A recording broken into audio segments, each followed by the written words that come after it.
ग्रामोदय शिक्षण संस्था नाशिक व हिरे परिवार यांच्या संयुक्त विद्यमाने आयोजित स्वर्गीय रामराव तथा पोपटरावजी हिरे वर्ष 16 स्मृती व्याख्यानमालेचा 3 दिवसीय कार्यक्रम आज उत्साहपूर्ण वातावरणात संपन्न झालाय।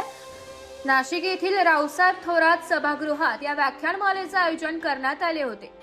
समारोपाच्या दिवशी प्रख्यात वक्ते अभय भंडारी यांनी उपस्थाना मार्गदर्शन करत शिक्षण, समाज प्रबोधन, संस्कार आणि राष्ट्र निर्मिती या विषयांवर प्रभावी विचार मांडले। त्यांच्या प्रेरणादायी व्याख्यानमाला उपस्थित शिक्षक, विद्यार्थी व नागरिकांनी उत्स्फूर्त प्रतिसाद दिलाय। या प्रसंगी ग्रामोदय शिक्षण संस्थेच्या पदाधिकारी, सभासद, शिक्षक, कर्मचारी, विद्यार्थी तसेच हिरे परिवारातील सदस्य मोठ्या संख्येने उपस्थित होते। कार्यक्रमाच्या आयोजनासाठी सीमाताई महेश हिरे, आमदार योगेश मुन्ना, रामराव हिरे अध्यक्ष, ग्रामोदय शिक्षक संस्था तसेच कृष्णराव नेरे सरचिटणीस, ग्रामोदय शिक्षण संस्था यांनी विशेष पुढाकार घेतलाय। 3 दिवस चाललेल्या या व्याख्यानमालेत विविध विषयांवर मार्गदर्शनपर सत्रे आयोजित करण्यात आली होती। समारोपाप्रसंगी आयोजकांनी उपस्थितांचे आभार मानत स्वर्गीय रामराव तथा पोपटरावजी हिरे यांच्या कार्याचा वारसा पुढे नेण्याचा संकल्प। स्वर्गीय रामराव म्हणजेच पोपटराव आमचे पप्पा यांच्या स्मृती दिनाच्या निमित्ताने दरवर्षी म्हणजे गेल्या 16 वर्षापासून इथे व्याख्यानमालेचं आयोजन केलं जातं।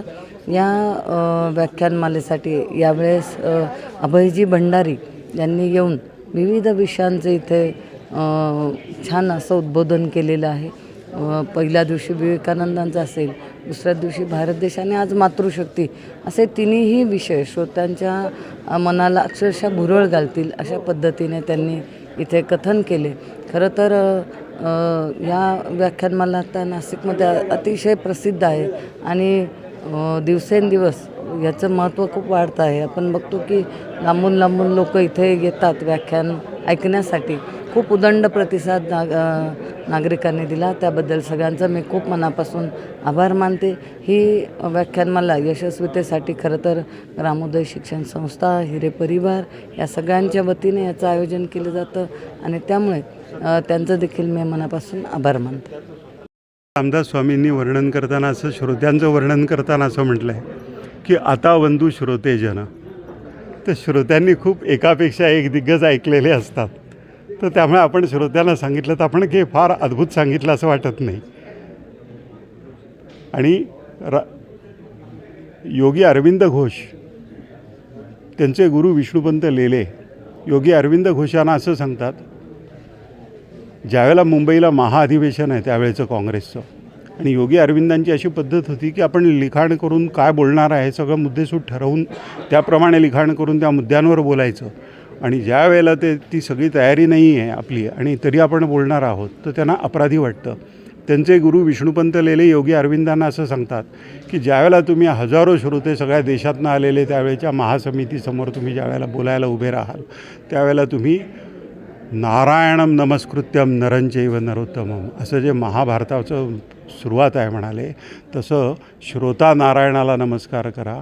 नारायण जर श्रोता असेल तर वक्तासुद्धा नारायण असू शकतो, आणि श्रोता नारायणाला तुम्ही वंदन केलं की तुमच्या लक्षात येईल की तुम्ही बोलणार नाही, मग वक्ता नारायण बोलेल, मग वक्ता आणि श्रोता नारायण, पण श्रोता नारायण अगोदर।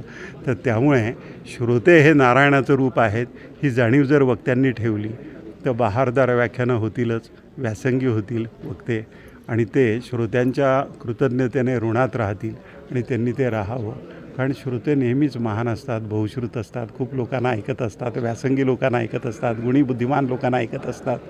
वक्ता त्या मानाने मर्यादित परिघामध्ये त्याची जी ज्ञानाशक्ती आहे त्यात मर्यादित परिघामध्ये त्याचं आकलन असतं।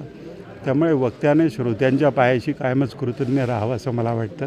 आणि ही संधी स्वर्गीय पप्पांच्या या स्मरणार्थ ही जी व्याख्यानमाला हिरे साहेबांनी आणि हिरे कुटुंबियांनी आणि वहिनींनी या सगळ्या लोकांनी आयोजित केली आणि हे सातत्य 17 वर्ष ठेवलं आहे त्यांनी, तर हे अवघड आहे सध्याच्या काळात। 10 मिनिट स्थिर नाही बसता येत लोकांना, सतत मोबाईलचं व्यवधान असतं, आणि अशा स्थितीमध्ये इतकी विलक्षण एकाग्रता साधण्याकरता लोकांना एवढ्या मोठ्या संख्येने एकत्र आणणं आणि हा सगळा प्रकल्प उपक्रम चालू ठेवणं वर्षानुवर्ष हे अत्यंत कष्टाचं आहे। आणि याकरता हिरे कुटुंबियांना, त्यांच्या सगळ्या कार्यकर्त्यांना आणि दुर्दम्य इच्छाशक्ती असणाऱ्या आपण सगळ्यांना मनपूर्वक धन्यवाद देतो. अत्यंत कृतज्ञतेने प्रणाम करतो या सगळ्यांना. पप्पांच्या स्मृतीला आदरांजली वाहतो. धन्यवाद. श्रीराम समर्थ. वंदे मातरम्. ब्युरो रिपोर्ट, नाशिक लोकशाही न्यूज, नाशिक.